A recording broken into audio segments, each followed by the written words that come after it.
저 같은 경우도 이제 아버지가 백혈병으로 돌아가셨기 때문에 치료를 너무 고집하다가 5개월 동안 투병하시다가 그냥 돌아가셨거든요. 그 당시 이 정도 상태에서는 평균 한 5년 정도 사니까 그 사이에 백혈병이 재발할 거다. 근데 2개월 만에 재발했어요. 제가 그때 전공이 3년 차였는데 빈혈을 내가 진단을 못하다니 눈만 까봐도 되는데 이게 집에서 아버지라고 진찰도 안 한 거예요. 어지럽다는데 아 괜찮아 이런 거죠. 그러니까 나중에 보고 응급실에서 아버지 눈을 까고 제가 깜짝 놀랐어요. 너무 낮아서 헤모글로빈 수치가 너무 낮아서 굉장히 부끄럽더라고요. 항암 치료하고 조금 관해됐다가 다시 이제 암세포가 나오고 또 암세포가 나오고 이랬던 거였죠. 이제 포기하고 아버지가 이제 삶을 정리할 수 있게 자세히 지금 상황을 설명하고 그때 그래도 아버지랑 대화할 수가 있었거든요. 이제 어머니는 그걸 도저히 받아들이지 못하시고 그러다 보니까 그대로 끌려가서 아버지가 본인 상황도 모른 채로 나중에 혼수 상태가 되고 돌아가셨어요. 병이 악화되는 과정에서 자기가 어떤 상태고 어떻게 악화되고 있는지 제대로 설명을 들어본 적이 없는 거예요. 그럼 아버지는 자기가 좋아지는 줄 알고 웃었다가 이러다가 착각을 하고 돌아가신 거죠. 내 몸이니까 내가 결정을 할게.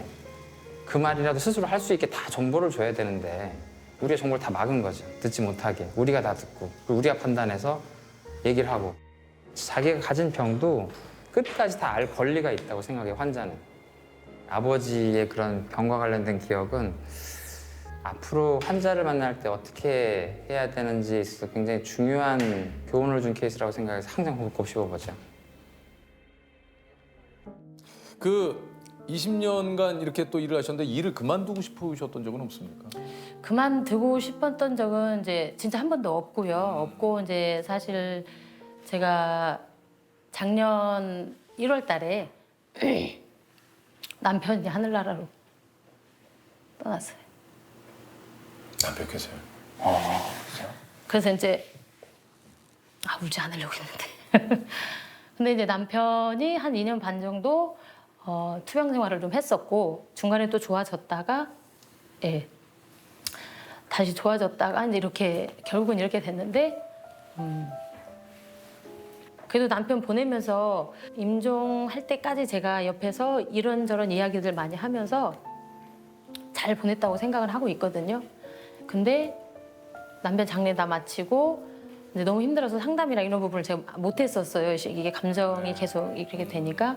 근데 이제 가족한테 제일 미안했던 게 유가족한테 제일 미안했던 부분이 저는 이제 경험이 없었잖아요. 근데 가족들한테 고인 편히 가셨어요. 이렇게 이제 제가 했던 말들이 이게 가족들한테 얼마나 이게 힘이 됐을까? 이런 생각들이 드는 거예요. 제가 경험을 해보니까. 그래서 경험을 해보니까 유가족들의 마음을 제가 더 알겠는 거예요. 네. 이 남편께서 가시는 길도 직접 다. 그래서 남편한테 이제 생전에 이제 이야기를 좀 했어요. 여보 내가 장례지도 사니까. 그러니까 쉽지가 않았죠. 그런 부분 이야기를 하는 부분이. 야, 그거는 진짜 절대 쉽지가 않아요. 그거는 쉽지가 쉽지 않은 게 아니라 네. 그래서 저도 어떻게 말을 꺼내야 할지 고민을 많이 하다가 이제 남편도 어느 정도 이렇게 본인이 받아들이는 시점에 저희는 이제 평상시에 제가 수의를 입히지만 수의를 입히는 걸 제가 좋아하지는 않아요. 왜냐하면 가족들이 마지막으로 고인하고 인사를 하는데 그러면 가족들은 수의라는 옷을 입고 누운 고인을 봤을 때 무섭다라는 생각이 들 것 같더라고요. 그래서 가족들이 수의는 싫은데 어떻게 하면 좋을까요? 라고 할 때 평상시에 좋아했던 옷 입히세요. 이제 이렇게 말씀을 드려요. 네. 일상적으로 입으셨던. 네. 이제 마지막으로 임종 24시간 딱 있고 나서 이제 남편이 떠났거든요.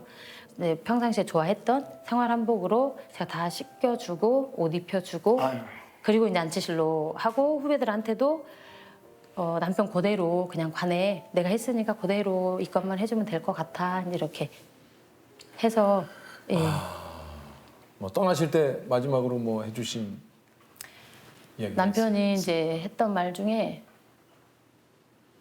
이제 자기가 인생을 살면서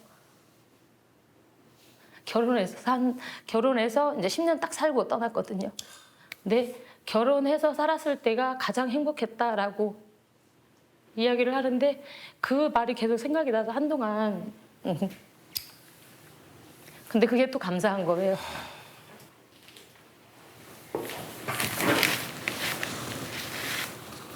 감사합니다. 아이고 안 들려고 하는데 잘 안 아니요, 되네요. 아니요, 이게. 아니요. 그럼요. 이게 뭐 네. 야, 참 네, 그래도 남편이 저랑 살면서 가장 행복했었다라고 이야기를 하니까 그게 너무 이렇게 감사하면서 여러 가지 생각이 들더라고요. 혹시 반대로 해주신 얘기는 없으세요? 우리 선생님께서 남편분께 남편께서 떠나실 때 뭐 떠날 때 그 임종하기 전날 아이들하고 같이 갔어요. 그래서 이제 딸이 그때 한참 유치원에서 댄스 특강으로 하고 있었거든요. 그래서 아빠 앞에서 댄스도 보여주고 아빠가 웃고 그리고 이제 아이들은 이제 보냈어요. 저 언니 집으로 보내고 이제 저랑 남편이랑 이제 같이 있으면서 저는 이제 남편한테 그냥 여보 우리 시훈이랑 지효랑 나랑 행복하게 잘 살 테니까 걱정 말고 우리 항상 지켜줘라고 이제 그렇게 얘기했고 고생 많았고 만나서 행복했다 저도 이제 그렇게 이야기를 했었어요. 참 저 근데 며칠 전에 꿈에 나와서 제 손을 이렇게 잡고 그러니까 제가 조금 이게 심리적으로 힘들었던 그런 부분들 때문에 이제 나와서 이렇게 위로 이렇게 해줬던 거 같아요. 며칠 전에 나타나셨어요. 며칠 전에요, 네. 근데 그 꿈을 꾸고 나서 너무 기분이 좋더라고요. 며칠 전에 꿈에 나타나서 뭐 별 얘기는 안 하시던가요? 말이 없었어요. 아, 그래요. 말 없이 그냥 제 손을 잡더니 어디론가 데리고 갔어요. 그런데 그 꿈 깨고 나니까 기분이 너무 좋더라고요. 늘 어디를 가면 제 손을 잡고 다녔었고 그냥 그게 저는 너무 좋았었어요. 저는 이 손에 대해서 약간 상처는 아닌데 다른 사람들이 그 고인 만진 손으로 결혼하면 시어머니 밥을 해줄 거 아니야. 이 얘기도 들은 적이 있었거든요. 그리고 본인의 엄마를 염습을 해줬는데 상복을 달라고 해서 제가 상복을 드리는데 제 손을 피하시는 경우도 있었고 근데 남편은 만나자마자 이제 저는 손을 항상 이렇게 잡아주고 다니는데 이게 되게 그러니까 지금까지 참 되게 따뜻했다 그래야 되나? 이게 기억에 남아 있어요. 항상 남편은 내 손을 잡아주던 사람.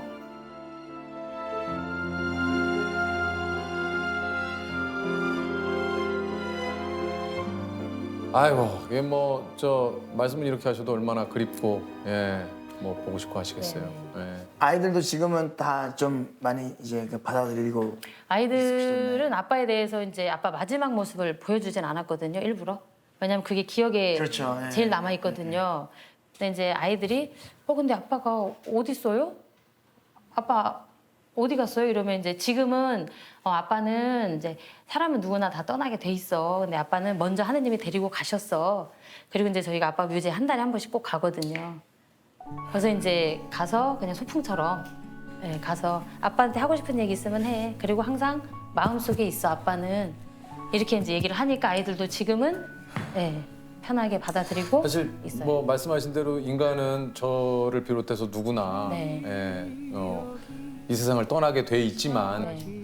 왠지 모르게 그 이야기는 알고 있는데도 불구하고 피하고 싶고 맞아요. 뭔가 좀 왠지 외면하고 싶고 네. 뭔가 그냥 진짜 예. 내가 준비됐을 때 갔으면 좋겠는데 맞아요. 이게 너무 그게 근데 사랑하는 마음대로. 가족들을 그게 두고 참 우리 마음대로 안 되죠.